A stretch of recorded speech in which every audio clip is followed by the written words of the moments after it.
Termasuk dari provinsi misalnya saya akan berupaya sekuat tenaga untuk bisa membangun dam yang rusak, yang hancur karena bencana, yang itu mengairi sawah ribuan hektar. Nah, mudah-mudahan itu bisa segera diselesaikan ya. Iya. Bunda, mohon maaf ini Ciko agak nakal. Tadi ya ini agar masyarakat juga mengerti mengenai kondisi sebelumnya. Apa yang Bunda maksud mengenai tidak boleh ada lagi yang membayar ketika ada orang-orang yang ingin menduduki jabatan tertentu? Iya, jadi itu isu yang masuk di saya ya. Isu yang masuk di saya, ada yang menyampaikan hal-hal yang sama begitu. Artinya kan itu saya anggap isu pemerintahan yang harus saya benahi. Benar atau tidak, itu harus saya lakukan pembenahan. Kalau itu benar, maka tentu saya harus cari siapa oknum-oknum ini. Jadi kalau orang sakit itu kan harus mau diobati, tapi kan harus diketahui penyakitnya. Nah, siapa oknum-oknumnya? Kalau isu itu ternyata salah dan tidak pernah terjadi, ya sudah. Tapi tetap saya akan tekankan bahwa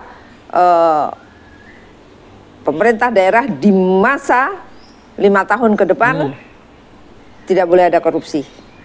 Bunda nggak takut banyak musuhnya? Yang Ciko dengarkan, Bunda itu memang tegas dulu waktu jadi kepala keuangan, kepala Bapeda, waktu di masanya Pak Fauzi, Pak Sarojat. Bunda nggak takut banyak musuhnya? Kalau Bunda terlalu tegas, kadang kan politisi itu perlu kompromi dikit-dikit, Bunda. Bagaimana Bunda melihat ini? Kalau musuh itu, saya memang takut kalau punya musuh. Tetapi musuh itu bisa muncul ketika ada ketidaksepahaman soal prinsip. Jadi mereka paling juga tidak suka dengan kebijakan saya atau benci begitu. Ya, ini harus saya jalankan, harus saya lalui begitu. Nah, soal yang politisi itu harus fleksibel, harus kompromi. Ini ya, kompromi. Saya kalau soal korupsi no compromise. Oke.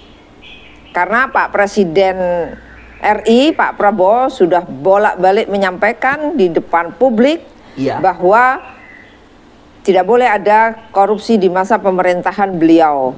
Apalagi saya ini kadernya Pak Presiden. Jadi sebelum beliau ngasih rekom, memberikan rekom untuk maju sebagai calon Bupati Lumajang, beliau sudah briefing seluruh kader yang akan maju bahwa kalian harus berjanji betul ketika kalian dipilih oleh rakyat, tidak boleh ada hal-hal yang berbau korupsi di pemerintahan kalian di daerah. Nah, ketika kami sudah jadi, kembali kami di briefing bahwa ini amanah rakyat harus kamu jaga. Kamu sudah dipercaya rakyat, jaga amanah ini, jangan sampai saya mendengar ada korupsi, begitu. Dan Bunda fight untuk itu ya? Iya. Menarik Bunda. Bunda, kalau Ciko melihat, Bunda memang lebih apa ya? Ya mungkin sudah takdir baiknya Bunda, di belakang Bunda ini ada Pak Prabowo. Bunda melihat seberapa besar ya Prabowo efek untuk pemenangan Bunda? Sangat luar besar, biasa, ya? Luar biasa. Karena apalagi kebetulan Allah mentakdirkan saya nomornya sama dengan Pak Prabowo. Jadi dan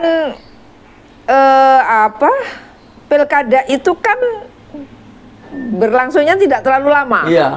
Jadi Februari, dalam tahun yang sama. Di bulan Februari, kita di bulan November. Jadi ingatan masyarakat tuh 0202 itu masih ada gitu. Kemudian Pak Prabowo itu kan ketika Pilpres kemarin orang lebih cenderung kasihan ya. Empatinya luar biasa kepada Pak Prabowo. Kemudian mereka berharap Pak Prabowo menjadi presiden, dan ketika Pak Prabowo menjadi presiden tentu mereka berharap bahwa calon yang dikeluarkan oleh Pak Prabowo tentu mestinya visi dan misinya sama begitu. Nah, apa yang akan Bunda tawarkan kepada masyarakat? Kan kita dulu kampanyenya kalau presidennya Pak Prabowo, mungkin gubernurnya akan sama dengan arahan Pak Prabowo, dan bupatinya juga adalah bupati pilihan Prabowo Subianto. Apa yang Bunda bisa bayangkan ke depan ini? Seperti apa kolaborasi antara pemerintah pusat dengan pemerintah kabupaten ini, Bunda, ke depan? Tentu harus sinergi. Iya. Sinergi pasti. Dan saya akan manfaatkan itu dengan baik. Iya. Saya akan tidak malu-malu untuk ke pusat dan meminta dengan sangat program-program yang bisa mendukung janji-janji politik saya. Iya. Salah satu contohnya adalah saya ceritakan soal dana dusun kepada pemerintah pusat. Saya janji saya akan membangun Kabupaten Lumajang ini dimulai dari dusun dan lain-lain yang itu bisa menyelesaikan semua proses persoalan yang ada di dusun. Saya harus merayu pemerintah pusat untuk bisa mendukung saya, termasuk soal infrastruktur jembatan, jalan, bendungan yang rusak, yang itu memang benar-benar dibutuhkan masyarakat. Dan salah satunya Menteri Tenaga Kerja itu, kalau tidak salah saya baca di YouTube, beliau akan membangun 100 unit di 100 wilayah balai latihan kerja. Yang itu juga janji saya kan, salah satunya. Maka saya akan bermohon kepada Pak Menteri Tenaga Kerja untuk bisa dibangun salah satunya di Lumajang. Jadi Bunda akan menawarkan percepatan yang lebih cepat untuk Lumajang ke depannya, Bunda, ya? Betul, makanya saya ingin Mas Ciko, ketika saya sudah dilantik, saya akan bekerja sama dengan Kodim melalui batalion untuk bisa memberikan semangat lah, paling tidak latihan fisik dan latihan mental kepada seluruh kepala UPD dan camat. Wah, mantap. Tapi nggak ke Hambalang kan, Bunda? Semula. Gimana rencananya kalau di Lumajang? Jadi yang kemarin itu kan Pak Menteri didiklat di Magelang di Akmil. Saya kok tertarik mau ngajak ke Hambalang, tapi biayanya kok gede, ya transportnya mahal, maka cukup di Bumi Perkemahan Gelaga Arum. Luar biasa. Nanti kita datangkan banyak media untuk menggambarkan kepada masyarakat seperti apa. Jadi selama 2 hari lah paling tidak dilatih fisik dan mental dari batalion supaya mereka kuat dan mentalnya bagus, bahwa kita siap untuk melayani masyarakat. Oke, wah ini menarik, Bunda.